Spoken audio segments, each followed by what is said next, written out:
Mon frère ne m'a pas présenté à son mariage comme une sœur. Il m'a présenté comme une tâche. Il m'a traîné à travers une salle de réception pleine de linge fin et d'argent. Sa main était serrée autour de mon poignet comme si j'allais m'enfuir et gâcher les photos. Son sourire était assez éclatant pour paraître charmant si l'on ne connaissait pas l'homme qui se cachait derrière. « Tu dois rencontrer mon futur beau-père », a-t-il dit. Le mot était doux. La poignée ne l'était pas. Le lieu était un club de campagne à l'extérieur de Baltimore. Pelouse tondue de près, lustre, portes vitrées ouvertes sur la nuit. Le genre d'endroit où même le silence a un code vestimentaire.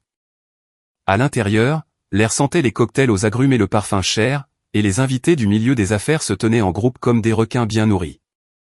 Baltimore est ma ville, mais pas la version carte postale. La version laborieuse. Des grues portuaires sur fond de ciel gris, des gares de triage qui vrombissent après minuit. Des rails qui traversent la ville comme des veines. C'est mon langage. Flux, goulot d'étranglement, synchronisation.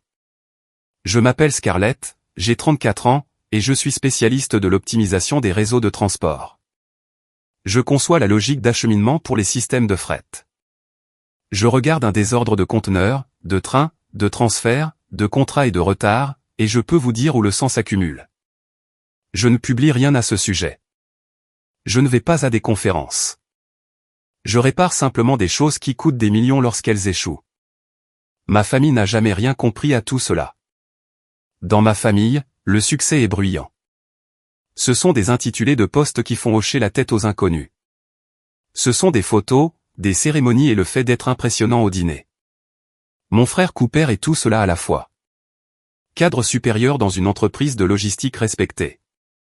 Soigné, sociable, le genre de personne qui vous fait vous sentir chanceux de vous laisser approcher sa vie. Il épouse la fille de Victor Alberg, un multimillionnaire qui possède un empire logistique le long de la côte est. Terminaux portuaires, contrats ferroviaires, fret transcontinental. Mes parents flottent depuis des semaines comme des ballons attachés au nom de Alberg. Et moi? J'ai été invité de la même manière qu'on invite quelque chose que l'on ne veut pas que les gens remarquent. Le plan de table le prouvait.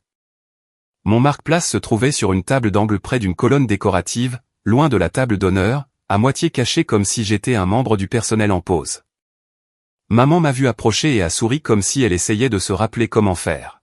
« Tu as réussi à venir », a-t-elle dit, inspectant ma robe comme elle inspectait autrefois mes bulletins scolaires, cherchant quelque chose qui lui permettrait d'être déçue. « Pas d'accompagnateur » a-t-elle demandé.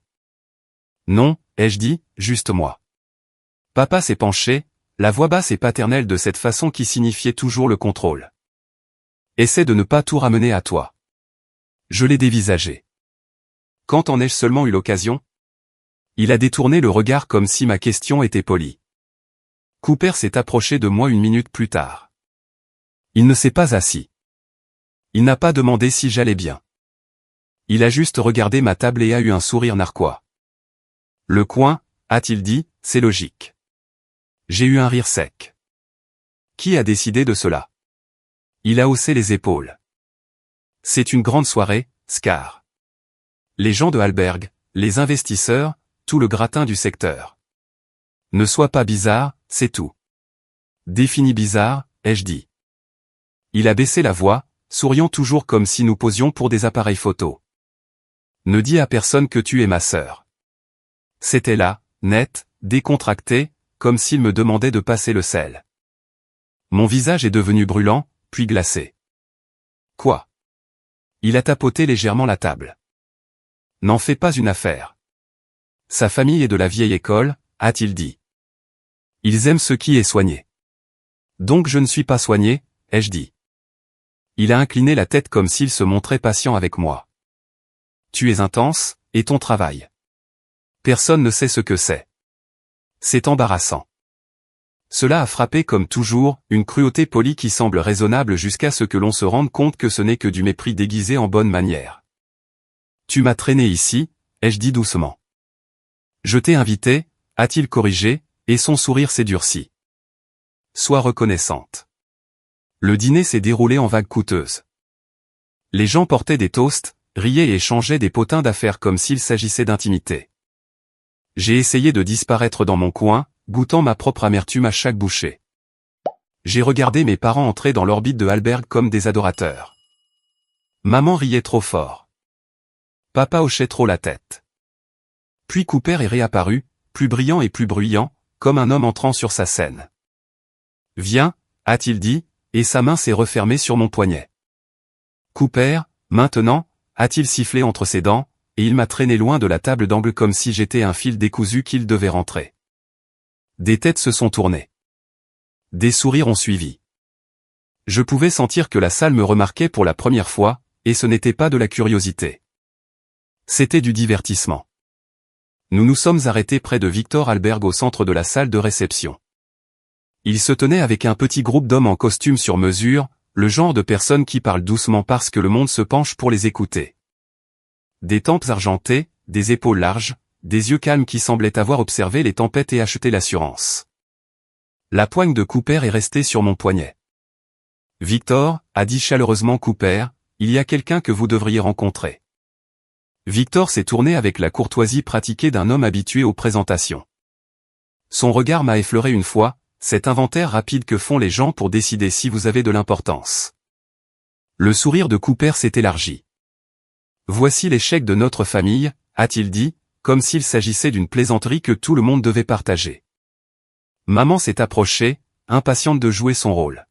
« Nous ne nous vantons pas d'elle », a-t-elle ajouté avec un rire léger, comme pour s'excuser de ma présence dans la pièce.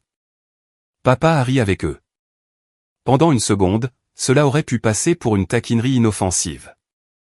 Les visages des invités affichaient un amusement poli. Quelqu'un à proximité a laissé échapper un petit rire. Victor Hallberg ne l'a pas fait. Il m'a regardé à nouveau, pas un simple coup d'œil, mais une étude attentive. Mon pouls battait dans mes oreilles. J'ai gardé le menton haut, car si je le baissais, la pièce aurait l'impression d'avoir gagné. Son visage a changé, pas lentement, pas comme un souvenir qui refait surface, mais brusquement, comme si une prise de conscience l'avait saisi à la gorge. Sa main s'est figée au milieu d'un geste.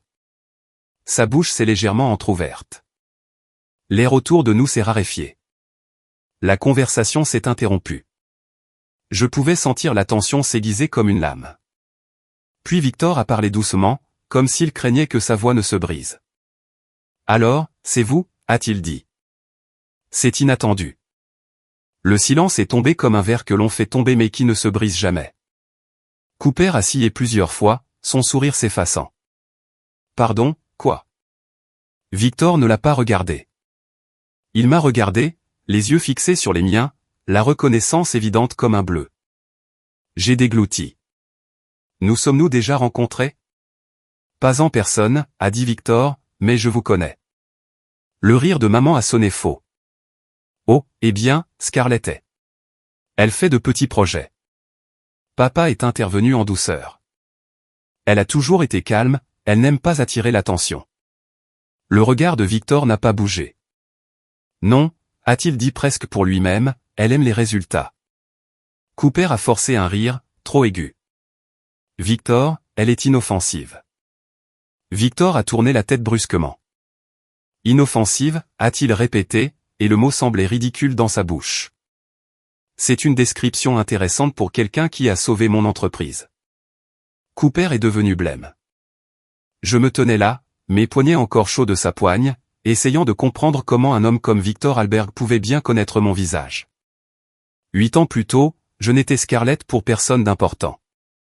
J'étais répartitrice de nuit dans un centre d'appels externalisé. Des néons, du café éventé, des marques de casque dans les cheveux. Je gagnais à peine de quoi payer mon loyer et les remboursements de mon prêt étudiant qui ressemblait à une plaisanterie. Puis un ouragan a frappé la côte. Les ports ont fermé. Les conteneurs se sont accumulés comme des montagnes. Les lignes ferroviaires se sont encombrées. Chaque heure de retard faisait perdre de l'argent à des entreprises comme celle de Hallberg. Les lignes téléphoniques hurlaient. Les transporteurs menaçaient de poursuites judiciaires. Les répartiteurs lisaient des scripts qui ressemblaient à des mensonges parce qu'ils en étaient. Entre deux appels, j'ai commencé à cartographier le chaos. Non pas parce que je pensais pouvoir le résoudre, mais parce que voir un système s'effondrer me démange le cerveau.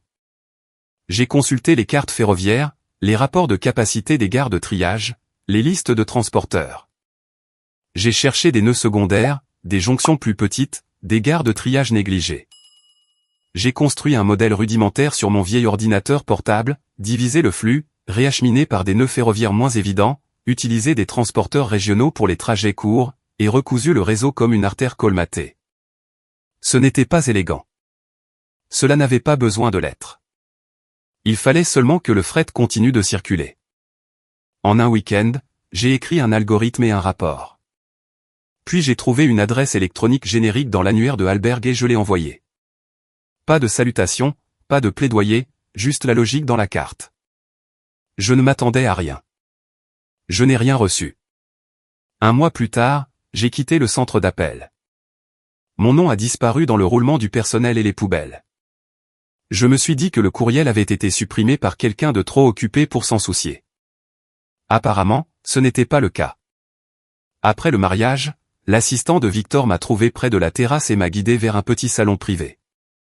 La porte s'est fermée. La musique à l'extérieur est devenue étouffée, comme si le monde baissait le son pour que la réalité puisse s'exprimer. Victor Alberg s'est assis en face de moi, les mains croisées. Il n'a pas perdu de temps en bavardage. « Je vous dois une fière chandelle », a-t-il dit. J'ai laissé échapper un souffle qui a failli devenir un rire. « Vous ne me connaissez même pas. »« Je connais le travail », a-t-il répondu. Votre modèle d'acheminement pendant l'ouragan a sauvé 3 contrats majeurs et a empêché notre réseau de s'effondrer complètement. Nous l'avons mis en œuvre dans toute l'entreprise. Nous utilisons toujours cette logique. Je l'ai dévisagée, stupéfaite. Quelque chose s'est serré dans ma poitrine. Pas de la fierté, exactement, plutôt de la tristesse pour les années passées à être traité comme si je n'étais rien. Les ressources humaines n'ont pas pu vous trouver, a-t-il poursuivi. Les dossiers externalisés du centre de répartition étaient incomplets, le roulement de personnel élevé, votre nom n'apparaissait pas dans notre système. Parce que je n'étais personne, ai-je dit, ma voix petite malgré moi. Les yeux de Victor se sont plissés. Vous étiez quelqu'un. Nous ne savions simplement pas comment vous joindre. Il a fait glisser un dossier de l'autre côté de la table. Après une fusion récente, nous constatons des anomalies, a-t-il dit. Des itinéraires qui n'ont aucun sens sur le plan opérationnel, des coûts qui augmentent sans justification, des contrats avec des intermédiaires qui apparaissent de nulle part. Sa voix s'est refroidie. Quelqu'un sabote le réseau délibérément. Mes doigts ont touché le dossier. Il était lourd de données et d'autres choses, un problème redoutable. Je veux que vous auditiez notre système, a dit doucement Victor. De manière indépendante, trouvez la fuite. J'ai hésité. C'est une grande demande. C'est un grand contrat, a-t-il dit. Mais je ne pense pas que l'argent soit la raison pour laquelle vous diriez oui. Il avait raison. L'argent importait, certes, mais la curiosité importait davantage. La logique des schémas importait. La vérité importait. Surtout quand on a passé sa vie à faire l'objet de mensonges. J'ai donc hoché la tête. Je vais le faire. Quand je suis rentré chez moi à Baltimore, mon bureau m'a semblé plus petit. Ma chambre dans cette maison de ville mitoyenne, avec un bureau, 2 écrans et le fond sonore régulier du fret lointain, m'a soudain paru plus étroite. Je me suis connecté au système de Alberg et j'ai fait ce que je fais de mieux, transformer le chaos en carte. Dès la première nuit, le schéma était déjà là. Des itinéraires faisaient des détours par des nœuds inutiles. Des segments ferroviaires augmentaient le temps d'attente sans ajouter de capacité. Les partenaires régionaux avaient des historiques minces et des factures épaisses. Des courtiers facturaient des frais d'urgence pour des retards qui semblaient planifiés. Sur le papier, tout était explicable. Congestion, météo, frictions opérationnelles, jargon d'entreprise. Dans les données, c'était propre, trop propre. Des groupes d'écart, des fournisseurs récurrents, le même corridor, les mêmes approbations. Dès le 3e jour, je pouvais suivre une ombre en forme d'argent à travers le réseau, comme une empreinte digitale. Puis j'ai vu un nom, Cooper. Mon estomac s'est noué comme si la chaise avait disparu sous moi. Sa division contrôlait les contrats régionaux liés aux anomalies les plus élevées. Ces approbations figuraient sur des accords de fournisseurs avec des transporteurs qui n'avaient aucune capacité réelle. Des sociétés écrans, des intermédiaires, des détours qui généraient des frais et des charges de service qui allaient quelque part. Et ce n'était pas l'entreprise. J'ai regardé fixement jusqu'à ce que mes yeux me brûlent. Je voulais croire à une coïncidence. Je voulais croire que mon frère était juste stupide, pas corrompu. Mais Cooper n'a jamais été stupide. Il a appelé ce soir-là. J'ai laissé sonner. Il a envoyé un message, j'ai appris que tu faisais du conseil pour Alberg. Appelle-moi. Je ne l'ai pas fait. Le lendemain matin, il s'est présenté à ma porte comme s'il en avait tous les droits. Il était parfait. Costume, montre, coupe de cheveux conçue pour rassurer les inconnus sur le fait qu'il avait sa place dans les lieux de pouvoir. Son sourire était crispé. « Scar, a-t-il dit. Nous devons parler. » « Nous n'avons rien à nous dire, ai-je répondu. Il s'est quand même approché, baissant la voix comme si nous partagions des secrets. « Victor n'est pas quelqu'un avec qui on joue. Tu t'engages dans une guerre d'entreprise et tu ne le sais même pas. » J'ai gardé un visage neutre. « Que as-tu peur que je trouve ?» Ses yeux ont scié une fois. Puis il a cherché son arme préférée. « Nous sommes une famille, a-t-il dit, d'un ton doux et intime comme des excuses. J'ai failli rire. Ma poitrine me faisait mal. La famille ne t'a pas empêché de me traiter d'échec, ai-je dit. Sa mâchoire s'est contractée. C'était une plaisanterie. C'était du divertissement, ai-je dit. Tu avais besoin qu'il se moque de moi pour que personne ne te regarde. Son sourire a disparu. Tu ne sais pas de quoi tu parles. Je me suis légèrement penché vers lui. Je sais que les itinéraires sont planifiés. Je sais que les fournisseurs sont fictifs. Je sais que les détours créent des coûts qui n'appartiennent pas aux opérations. J'ai fait une pause. Je sais que ton nom figure sur les approbations. Un battement a frémi sur sa tempe. Et a déglouti, puis a tenté une autre approche. D'accord, a-t-il dit, d'un ton pratique et froid. Disons qu'il y a des irrégularités. Tu peux présenter les choses différemment, les adoucir. Le conseil d'administration n'a pas besoin de toute l'histoire. Tu veux donc que je mente, ai-je dit. Je veux que tu sois intelligente, a-t-il lancé, puis il a forcé sa voix à descendre d'un ton. Est-ce que tu te rends compte de ce que tu vas faire à maman et papa? Au mariage? À tout? Je l'ai regardé. L'ironie était presque douloureuse. C'est toi qui as fait cela, ai-je dit. Tu t'attendais juste à ce que je porte le chapeau comme je l'ai toujours fait. Pendant une seconde, ses yeux ont semblé effrayés. Puis la colère est venue masquer cette peur. Tu as toujours eu besoin de te sentir supérieur, a-t-il sifflé. Parce que tu ne supportais pas que ce soit moi qui ai réussi. J'ai eu un court rire. C'est toi qui as réussi, Cooper? Tu ne savais même pas pousser un chariot de supermarché. Son visage s'est crispé. Tu es jalouse. De quoi, ai-je demandé doucement. D'être si vide que tu dois humilier ta sœur en public pour te sentir important? Il s'est approché, la voix basse et venimeuse. Si tu fais cela, tu le regretteras. Victor ne t'apprécie que parce que tu es utile. Je n'ai pas bronché. Sors de mon Porsche. Il a soutenu mon regard, puis a affiché un sourire mince et hideux. Tu le regretteras, a-t-il répété, et il est parti. Maman a appelé dans l'heure. Sa voix était douce, ce qui me permet de savoir qu'elle est dangereuse. Ma chérie, a-t-elle commencé, nous avons appris que tu travailles avec Monsieur Alberg. N'est-ce pas formidable? C'est du travail, ai-je dit.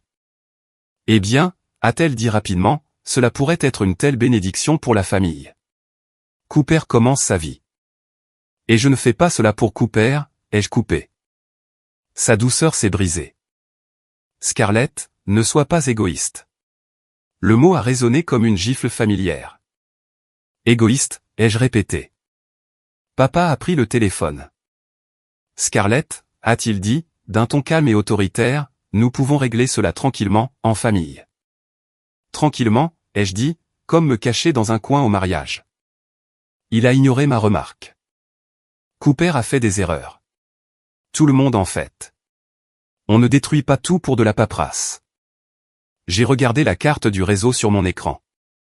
Des conteneurs, des rails, de l'argent, la vérité dessinée en ligne. Ce n'est pas de la paperasse, ai-je dit. C'est du vol. La voix de papa s'est durcie. Si tu fais cela, ne compte pas sur nous pour être là quand les conséquences te retomberont dessus. J'ai souri, mais ce n'était pas un sourire bienveillant. Quand avez-vous seulement été là? Silence. La réunion du conseil d'administration s'est tenue dans une salle de conférence vitrée donnant sur des grues et des voies ferrées. Victor Alberg était assis en bout de table avec l'immobilité d'un homme qui ne négocie pas avec la pourriture. Les membres du conseil d'administration manipulaient des dossiers comme des boucliers. Cooper était assis à mi-chemin de la table, la posture droite, la mâchoire serrée. Il ne m'a pas regardé. Victor a hoché la tête une fois. Mademoiselle Scarlett, a-t-il dit, montrez-leur. Je me suis levé et j'ai branché mon ordinateur portable. L'écran s'est rempli d'une carte du réseau de transport, des ports, des gares de triage, des nœuds ferroviaires, des centres de distribution. Cela ressemblait à de l'anatomie. Cela ressemblait à la vérité. Je les ai guidés à travers les écarts, les détours planifiés, les factures gonflées, les courtiers qui ne devraient pas exister, le flux d'argent qui suivait les distorsions comme une ombre. Les visages ont changé à mesure que l'histoire s'assemblait devant eux. Le déni s'est transformé en inconfort.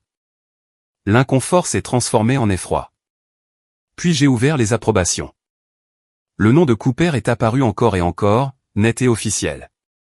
Il a fini par craquer. C'est trompeur, a-t-il dit à voix haute. Vous ne comprenez pas le contexte opérationnel. Je ne l'ai pas regardé. J'ai regardé le conseil d'administration. Ce ne sont pas des décisions opérationnelles, ai-je dit. Ce sont des défaillances planifiées. La voix de Victor était calme et dure. Monsieur Cooper, a-t-il dit, avez-vous approuvé ces contrats? Cooper a ouvert la bouche, puis l'a refermée. Il a déglouti. Oui, mais... Avez-vous divulgué vos relations avec les entités qui les recevaient? A demandé Victor. Cooper est devenu blême. Victor a levé légèrement une main. Cooper a cessé de parler au milieu d'une phrase. J'ai cliqué sur la dernière série de données. Flux financier, schéma de paiement, pot de vin caché derrière des contrats de service. Vous avez construit un péage à l'intérieur du réseau, ai-je dit doucement, et fait payer l'entreprise pour y passer. La pièce est devenue silencieuse, le genre de silence qui ressemble à un jugement. Cooper a reculé sa chaise. Tu fais cela parce que tu me détestes, a-t-il lancé, les yeux brillants de colère et de panique. Victor n'a pas haussé la voix. Non, a-t-il dit. Elle fait cela parce qu'elle peut voir ce que vous pensiez avoir caché. Le regard de Cooper s'est tourné vers moi, suppliant pendant une seconde. Cela m'a serré le cœur d'une manière très humaine. Puis Victor s'est tourné vers le service juridique. Lancer l'audit interne, geler les comptes, informer les autorités fédérales. Cooper a semblé s'effondrer comme si le sol s'était dérobé sous lui. Non, a-t-il étouffé. Victor, s'il vous plaît. Les yeux de Victor n'ont pas bougé. Vous auriez dû penser à la famille avant de faire d'elle votre sujet de plaisanterie. La tête de Cooper s'est tournée vers lui, stupéfait, comme s'il ne pouvait pas croire que le mot « famille » puisse être utilisé contre lui. Il se tenait là, tremblant, et pendant un instant, j'ai cru qu'il allait se jeter sur nous. Au lieu de cela, il a fait quelque chose de plus lâche. Il a détourné le regard de moi, comme si j'incarnais la trahison. Après cela, il n'y a pas eu de menottes spectaculaires dans la pièce, juste des appels, des signatures et des gens qui s'activaient rapidement, de la manière dont les systèmes le font lorsqu'ils commencent enfin à se corriger. Mes parents ont appelé ce soir-là. Papa semblait plus vieux, maman semblait brisée. Que as-tu fait? A chuchoté papa. J'ai dit la vérité, ai-je dit. C'est ton frère, a pleuré maman. Et j'étais votre fille, ai-je répondu, ma voix calme et tranchante. Mais cela ne vous a pas arrêté. Ils n'ont pas eu de réponse. Ils n'en ont jamais. Quelques semaines plus tard, Victor m'a proposé un poste, directrice de la logistique stratégique. Un titre assez grand pour que mes parents se rappellent soudain que j'existais. Un salaire qui aurait poussé les amis de maman à me qualifier de brillante sans comprendre pourquoi. J'ai écouté. J'ai apprécié la proposition, et j'ai dit non. Victor n'a pas semblé offensé. Pourquoi? Parce que la dernière chose que je souhaite, c'est d'être prisonnière d'une autre histoire, ai-je dit. Je préfère être la personne qui observe le système, pas la personne piégée à l'intérieur. Victor m'a étudié, puis a hoché la tête une fois. C'est juste, a-t-il dit avec un réel respect. Nous avons donc structuré un contrat indépendant et propre à la place. Des limites, de l'autonomie, un travail qui parlait de lui-même. La situation de Cooper ne s'est pas réglée rapidement. Elle n'a pas disparu avec des excuses. Elle est devenue ce qu'elle aurait dû être depuis le début, des conséquences, des enquêtes, des tribunaux et la honte discrète que l'argent ne pouvait effacer. Mes parents ont cessé d'appeler lorsqu'ils ont compris que je ne céderais pas, lorsqu'ils n'ont pas pu utiliser la culpabilité pour forcer la vérité à se recacher. Des mois plus tard, je suis repassé devant ce club de campagne, presque par hasard, comme si mon esprit voulait revoir l'endroit où ils avaient essayé de me rabaisser. Je me suis souvenu du sourire narquois de Cooper, voici l'échec de notre famille. À l'époque, cela résonnait comme un jugement. Aujourd'hui, cela ressemblait à un aveu. Comme la dernière erreur d'un homme qui n'a jamais compris ce que j'étais. Car les réseaux ne se soucient pas des titres ni du charme. Ils ne se soucient pas de savoir qui est assis à la table d'honneur. Ils se soucient de ce qui fonctionne. Ils se soucient de la vérité mesurable. Et s'il y a une leçon à en tirer, si vous en avez besoin d'une, c'est celle-ci, les gens vous colleront des étiquettes en fonction de ce qui leur facilite la vie. Ne combattez pas l'étiquette avec des discours. Brisez-la avec des résultats.